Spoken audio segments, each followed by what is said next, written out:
Shalom, shalom, mes précieux révérends. Les Éphésiens 4 dans Malachie 4.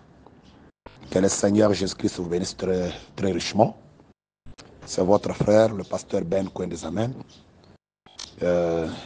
Vous allez m'excuser vraiment, je n'étais pas dans les programmes de pouvoir exhorter ce matin, vous donner des cafés matinales. Je viens d'être surpris, mais il n'y avait pas de choix.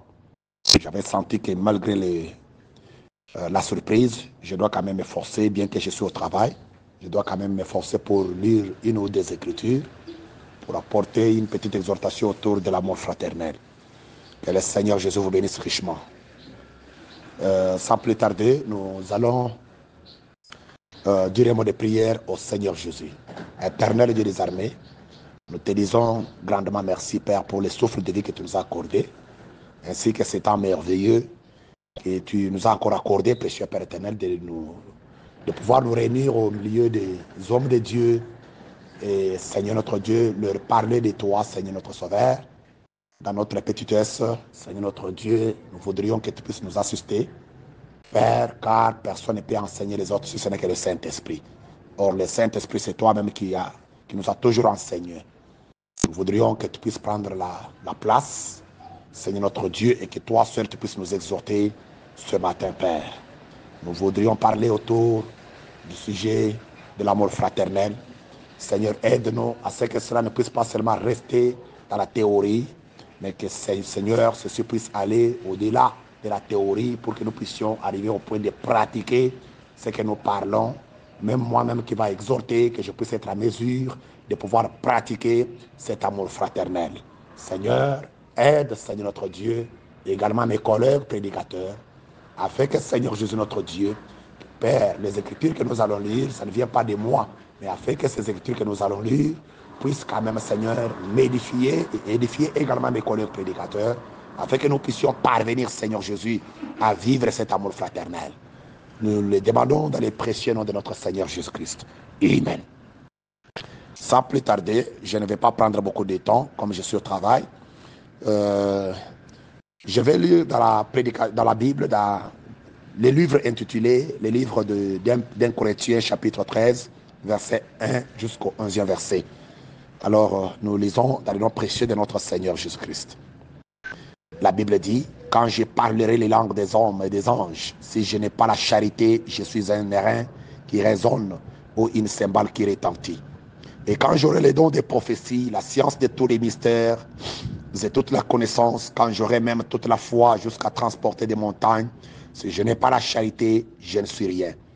Et quand je distribuerai tous mes biens pour la nourriture des pauvres, quand je livrerai même mon corps pour être brûlé, si je n'ai pas la charité, cela ne me sert de rien. » Amen. La charité est patiente. Elle est pleine de bonté. La charité n'est point envieuse. La charité ne se vante point. Elle ne s'enfle point d'orgueil. Elle ne fait rien de malhonnête. Elle ne cherche point son intérêt. Elle ne s'irrite point. Elle ne soupçonne point le mal. Elle ne se réjouit point de l'injustice, mais elle se réjouit de la vérité. Elle excuse tout. Elle croit tout. Elle espère tout. Elle supporte tout. Amen. La charité ne périt jamais. Les prophéties prendront fin. Les langues cesseront. La connaissance disparaîtra. Car nous connaissons en partie et nous prophétisons en partie. Mais quand ce qui est parfait sera venu, ce qui est partiel disparaîtra. Amen. Verset 11. Lorsque j'étais enfant, je parlais comme un enfant. Je pensais comme un enfant. Je raisonnais comme un enfant. Lorsque je suis devenu homme, je fais disparaître ce qui était de l'enfant. Amen. Que le Seigneur bénisse sa merveilleuse parole.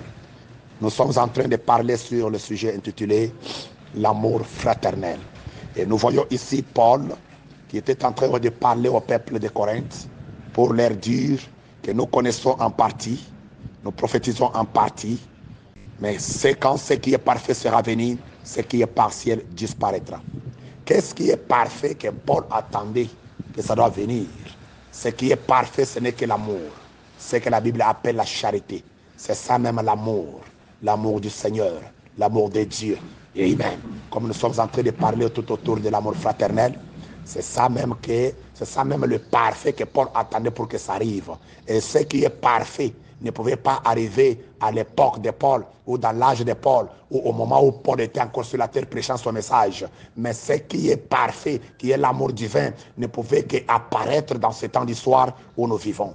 Voilà pourquoi, lorsque nous constatons la disparition de cet amour fraternel, la disparition de l'amour de Dieu au milieu de nous, lorsque nous constatons cette disparition-là, c'est à ce moment-là que nous comprendrons que beaucoup de gens dans cet âge vivent dans l'âge du temps de la fin, ils vivent dans l'âge, dans cet âge du temps de la fin, mais tout en prêchant et en vivant le message de Paul. Vous voyez? Parce que Paul connaissait en partie, il prêchait en partie, il prophétisait en partie. Pourquoi? Parce qu'il n'avait pas cet amour divin.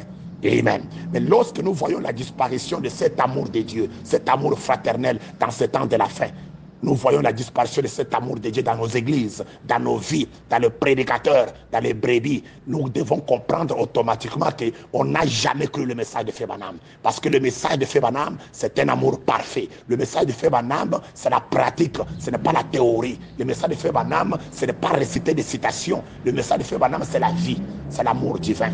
Et nous devons arriver à cela. Mais aussi longtemps que nous avons encore des rancines, nous avons encore des rancines parce que tel m'avait fait cela, tel m'avait fait ceci et cela. Nous comprenons automatiquement qu'on n'a jamais cru le message de Fébanam. Nous sommes encore des incrédules. Nous croyons, donc nous sommes dans le message de Paul, ce qui était le partiel dans ce temps de la fin. À cette époque-là, ce message-là de Paul, les gens qui avaient cru à cette époque-là le message de Paul, ils pouvaient dire que c'est la perfection pour eux. Mais Paul confesse et dit, nous connaissons en partie. Alléluia. Tout ce que Paul faisait, que ce soit les miracles qui pouvaient se produire au travers de son ministère, que ce soit la prédication de la parole et consort, tout, malgré l'apparition de l'ange dans la vie de Paul et consort, malgré tout ce qu'il pouvait faire, les prophéties, les parler en langue, des visions et consorts, tout ça c'était en partie. Alléluia. Amen. Ce qui prouve réellement qu'il n'avait pas la perfection.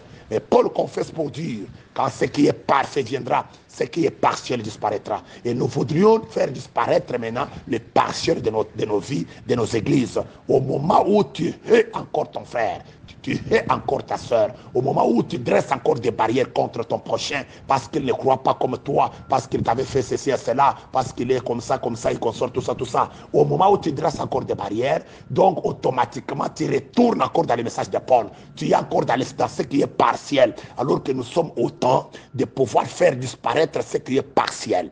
Alléluia. Afin de pouvoir atteindre la perfection. Amen. Fébanam a dit dans la prédication intitulée Le ministère de Christ, prêché le 7 juin 1953. Écoutez ce que Wembe dit. Il dit au paragraphe 38, et maintenant regardez, je peux voir Marie s'approcher d'Élisabeth. Et là, Élisabeth sort à sa rencontre. Et elle l'a vu venir. Elle est sortie en courant, je m'imagine. Et elle l'a entourée de ses bras. Elle l'a étreinte. Et elle s'est mise à l'embrasser. Fébanam dit, oh Élisabeth, je suis très contente de te voir. Oh, alléluia, ça c'était les paroles de Marie. Et Marie, je suis très contente de te voir. Les paroles aussi d'Élisabeth. Ainsi Fébanam dit, c'est ainsi qu'on s'est salué. On s'aimait, alléluia. Hein? Quand vous saluez votre prochain, vous dites, je suis très content de te voir. Et ça, quand vous le dites, donc ça vient du fond de votre cœur. Et non pas par hypocrisie. Vous embrassez votre frère, cela doit être du fond de votre cœur. Vous ne pouvez pas embrasser votre frère, alléluia, tout en ayant la haine contre ce frère-là. Jamais. Fébanam dit, il dit que c'est ainsi qu'on s'est salué, on s'aimait. Fébanam dit, on ne voit plus cela aujourd'hui. Tout cela a pratiquement disparu, l'amour. Fébanam dit, vous savez, frère, n'est-ce pas horrible? Les gens ne s'intéressent plus les uns aux autres. Amen. Donc s'intéresser aux autres, ça a totalement disparu. On ne s'intéresse plus. Vous voyez, on est en train de préjuger. Nous sommes en train de se préjuger. Oh, tel semble être enorgueillé. Moi, je vais m'isoler, je vais m'éloigner de lui parce qu'il est orgueillé.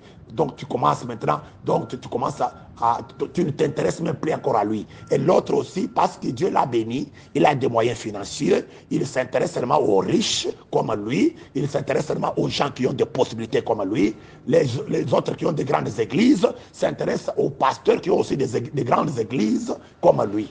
à ceux qui ont des petites églises et qui sont encore pauvres, qui n'ont rien, qui ne sont pas connus, ils ont des petites églises, des 10 personnes, 50 personnes. On ne s'intéresse pas à eux parce que ce sont des pauvres, ils n'ont pas de grandes églises. Mais quant à ceux qui sont connus, qui ont de grandes églises, qui ont des possibilités, des moyens financiers, qui ont des véhicules et consorts, des grandes maisons, alors là, on va commencer à collaborer, à s'intéresser à ces gens-là. Ça, c'est la disparition de l'amour fraternel.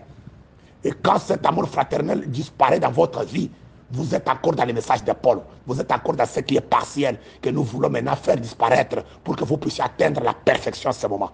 Amen. Frère Branham dit, les gens ne s'intéressent plus les uns aux autres.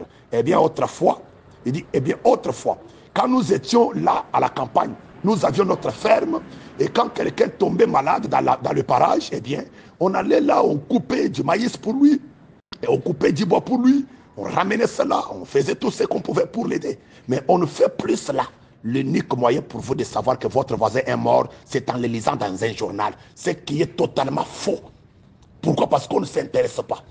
Pourquoi? Parce qu'on ne s'intéresse plus jamais. Amen. Vous comprenez? Alors on ne s'intéresse plus jamais. Donc on est là quand quelqu'un meurt. Donc pour nous c'est fini. Quand quelqu'un meurt, on ne s'intéresse pas, il faut apprendre dans les news, apprendre sur Facebook et qu'on a publié, les jeunes du message a publié, Gospel Cross a publié, on ne s'intéresse plus encore. Ça, c'est le manque ou la disparition de l'amour fraternel. Amen. Fébana m'a dit, oh my, le temps me manque vraiment.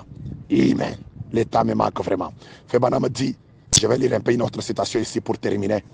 Oh my, hallelujah. Fébana me dit, l'amour fraternel a disparu, n'est-ce pas vrai? Je prends la deuxième citation pour terminer. La prédication Ayez foi en Dieu, paragraphe 5. C'est une prédication prêchée le 00 septembre 1954, paragraphe 5. Je prends juste les milliers, là vous pouvez lire tous les paragraphes, mais moi je prends les milliers. Il dit maintenant, de cette façon-ci, ce n'est qu'un signe pour vous, montrant que Jésus-Christ confirme que ce qui vous a été prêché est la vérité. Il dit ceci, je saute encore, fait Banamti. Il dit quelque chose là-bas. Pour terminer, Fébana parle de quelque chose là-bas. Il dit Dieu rend témoignage de ses dons. Dieu se manifeste. Il dit maintenant, pour ce que Frère Baxter, pour ce que Frère Baxter vous a dit ce soir et les autres soirées, pendant les services des après-midi, les instructions et tout, alors le Saint-Esprit entre dans la réunion avec une autre démonstration, ou plutôt une autre confirmation que ce qui vous a été prêché est la vérité. Fébana dit, on n'a pas les moindres chances du tout d'échapper au jugement, parce que Dieu a tout ratissé de toutes les manières possibles pour nous amener à croire. Et Fébana dit, la chose qui vient en premier, c'est la parole, à ce qu'il me semble, moi.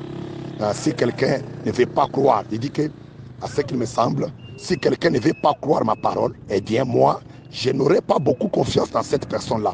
Mais Dieu, lui, il est différent. Bien que vous ne croyez pas sa parole, il est quand même disposé à venir vers vous par un autre canal pour vous manifester son amour. N'est-ce pas merveilleux? Combien nous sommes des créatures indignes d'un tel amour.